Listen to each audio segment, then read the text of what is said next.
ಭಾರತ ದೇಶವನ್ನು 2014ರಿಂದ 2024ರವರೆಗೆ ಯಶಸ್ವಿಯಾಗಿ ನಡೆಸಿಕೊಂಡು ಬಂದಂತಹ ಒಬ್ಬ ಪ್ರಧಾನಿ ಅಂದರೆ ಅದು ನರೇಂದ್ರ ಮೋದಿ. ನರೇಂದ್ರ ಮೋದಿ ಅಂತ ಒಂದು ಹೆಸರನ್ನು ತಗೊಂಡು ಹಲವಾರು ಜನ ಎಲೆಕ್ಷನ್ಗಳಲ್ಲಿ ಗೆದ್ದರು ಹಾಗೂ ಅವರ ಪ್ರತಾಪಗಳನ್ನ ಜನರ ಮೇಲೆ ತೋರಿಸಿದ್ರು. ಹಲವಾರು ಜನಗಳ ಪರವಾಗಿಯೂ ಕೆಲಸ ಮಾಡಿದರು ಮತ್ತು ವಿರೋಧವಾಗಿಯೂ ಕೂಡ ಕೆಲಸವನ್ನು ಮಾಡಿದರು.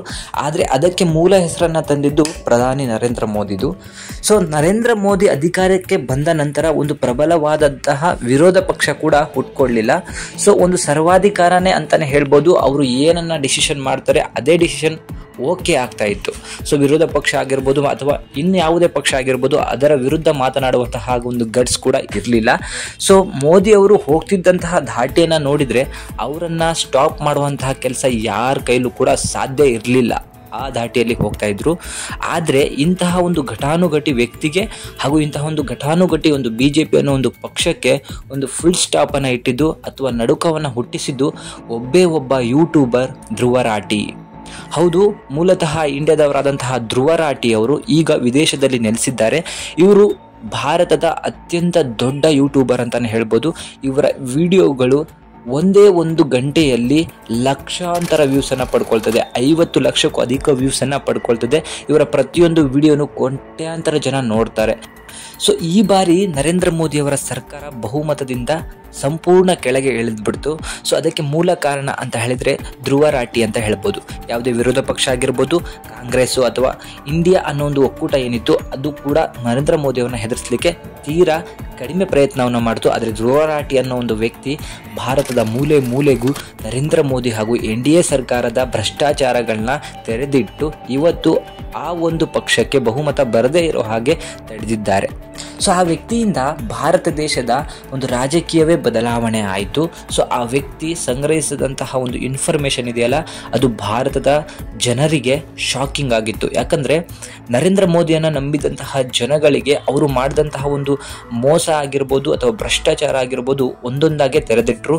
ಅದು ಎಲೆಕ್ಷನ್ ಬಾಂಡ್ ಆಗಿರ್ಬೋದು ಅಥವಾ ಸರ್ವಾಧಿಕಾರದಂತೆ ಹಲವಾರು ಯೋಜನೆಗಳನ್ನ ಅವರು ತಂದಿದ್ದು, ಅಥವಾ G20 ಬಂದಾಗ ಸ್ಲಮ್ಗಳಿಗೆ ಒಂದು ಗೋಡೆಗಳನ್ನ ಹಾಕಿ ಅಂದರೆ ತಗಡುಗಳನ್ನ ನಿಲ್ಲಿಸ್ಬಿಟ್ಟು ಅದನ್ನು ಮುಚ್ಚಾಕುವಂತಹ ಕೆಲಸವನ್ನು ಮಾಡಿದ್ದು, ನಮ್ಮ ದೇಶದ ಆರ್ಥಿಕತೆ ಅಷ್ಟರ ಮಟ್ಟಿಗೆ ಬೆಳೀತಿದೆ ಅಂತ ಹೇಳಿ ತೋರಿಸ್ಬಿಟ್ಟು ಇಲ್ಲಿನ ಜನನ ಪರಿಸ್ಥಿತಿಯನ್ನು ಮುಚ್ಚಿಟ್ಟಿದ್ದು, ಅಥವಾ ಕುಸ್ತಿಪಟುಗಳನ್ನ ಹೀನಾಯವಾಗಿ ನೋಡಿಕೊಂಡಿದ್ದು, ಹೆಣ್ಣು ಮಕ್ಕಳಿಗೆ ಅತ್ಯಾಚಾರವಾದಾಗ ಅವರ ಪರ ನಿಲ್ಲದೆ ಇರೋದು, ರೈತರ ಸಾವಿಗೆ ಕಷ್ಟ ಆಗಿದ್ದು, ಹಾಗೂ ಡೆಲ್ಲಿಯಲ್ಲಿ ನಡೆದಂತಹ ಒಂದು ಎಲೆಕ್ಷನ್ನಲ್ಲಿ ಒಬ್ಬ ವ್ಯಕ್ತಿ ಕ್ಯಾಮ್ರಾದ ಮುಂದೆನೇ ಭ್ರಷ್ಟಾಚಾರವನ್ನು ಮಾಡ್ತಿದ್ದು, ಇವೆಲ್ಲವೂ ಹಲವಾರು ರೀತಿಯಲ್ಲಿ ನೀವು ನೋಡ್ತಿರ್ಬೋದು. ಅದಾನಿ ಅಂಬಾನಿ ಅವರಂತಹ ಷೇರುಗಳನ್ನ BJP ಅವರು ತಗೊಂಡಿದ್ದು ಎಲೆಕ್ಟ್ರಿಕ್ ಬಾಂಡ್ಗಳ ಮೂಲಕ, ಹಾಗೂ ಇತರ ಪಕ್ಷಗಳಿಗೆ ಕೊಡುವಂತಹ ಒಂದು ದಣಿಯನ್ನು ಅದು ಎಲ್ಲೂ ಕೂಡ ಅವರು ರಿವೀಲ್ ಮಾಡದೇ ಇರೋದಂಥದ್ದು, ಅಥವಾ ಅವರ ಆಪೋಸಿಟ್ ಇರುವಂತಹ ವ್ಯಕ್ತಿಗಳ ಮೇಲೆ IT ರೈಡ್ ಮಾಡಿಸುವಂಥದ್ದು, ಹಲವಾರು ಒಂದು ಯೋಜನೆಗಳನ್ನು ಅಥವಾ ಅವರು ಮಾಡಿದಂತಹ ಕೆಲಸಗಳನ್ನ ಧ್ರುವ ರಾಠಿಯವರು ಒಂದೊಂದೇ ಸಾಕ್ಷಿ ಸಮೇತವಾಗಿ ತೆರೆದಿಟ್ಟರು. ಇದರಿಂದಾಗಿ ಭಾರತದಲ್ಲಿರುವಂತಹ ವಿದ್ಯಾವಂತರು ಯೂಟ್ಯೂಬರ್ಗಳಾಗಿದ್ದಂತಹ ಹಲವಾರು ಜನ ಇವರ ವಿಡಿಯೋಗಳನ್ನ ಫಾಲೋ ಮಾಡಿದ್ರು, ಅವುಗಳನ್ನ ಶೇರ್ ಕೂಡ ಮಾಡಿದ್ರು, ಅವು ಕೋಟ್ಯಾಂತರ ಜನ ನೋಡಿದ್ರು. ಇದರಿಂದಾಗಿ BJP ಸರ್ಕಾರ ಆಗಿರ್ಬೋದು ಅಥವಾ ಮೋದಿ ಸರ್ಕಾರದ ಒಂದು ಮೂಲ ಏನು, ಅವರ ಉದ್ದೇಶ ಏನು ಅನ್ನೋದನ್ನು ತಿಳಿಸಿ ಇವತ್ತು ಭಾರತ ದೇಶದಲ್ಲಿ ಜನರು ಆದಷ್ಟು ಬುದ್ಧಿವಂತರಾಗಿ ಒಂದು ಒಳ್ಳೆಯ ಒಂದು ಮತವನ್ನು ಮಾಡಿ ಇವತ್ತು ಒಂದು ಪಕ್ಷಕ್ಕೆ ಹೆದರಿಸುವಂತಹ ಒಂದು ತಾಕತ್ತನ್ನು ತಂದು ಕೊಟ್ಟಂತಹ ವ್ಯಕ್ತಿ ಅಂದರೆ ಅದು ಧ್ರುವ ರಾಠಿ ಅಂತಲೇ ಹೇಳ್ಬೋದು. ಅವರು ಕೂಡ ನಮ್ಮ ದೇಶದ ಕಾಳಜಿಯ ಮೇಲೆ ಈ ಕೆಲಸವನ್ನು ಮಾಡಿದ್ದಾರೆ. ಯಾವುದೇ ಪಕ್ಷದ ಪರ ಕೂಡ ನಿಂತಿಲ್ಲ, ವಿರುದ್ಧ ಕೂಡ ನಿಂತಿಲ್ಲ. ಆದರೆ ಅವರು ಭ್ರಷ್ಟಾಚಾರದ ವಿರುದ್ಧ ನಿಂತಿದ್ರು. ಅಹಿಂಸೆಯ ಪರವಾಗಿ ನಿಂತಿದ್ರು. ಅವರಿಗೆ ನಮ್ಮ ವಿಡಿಯೋ ಮುಖಾಂತರ ಸೆಲ್ಯೂಟನ್ನು ಹೇಳೋಣ.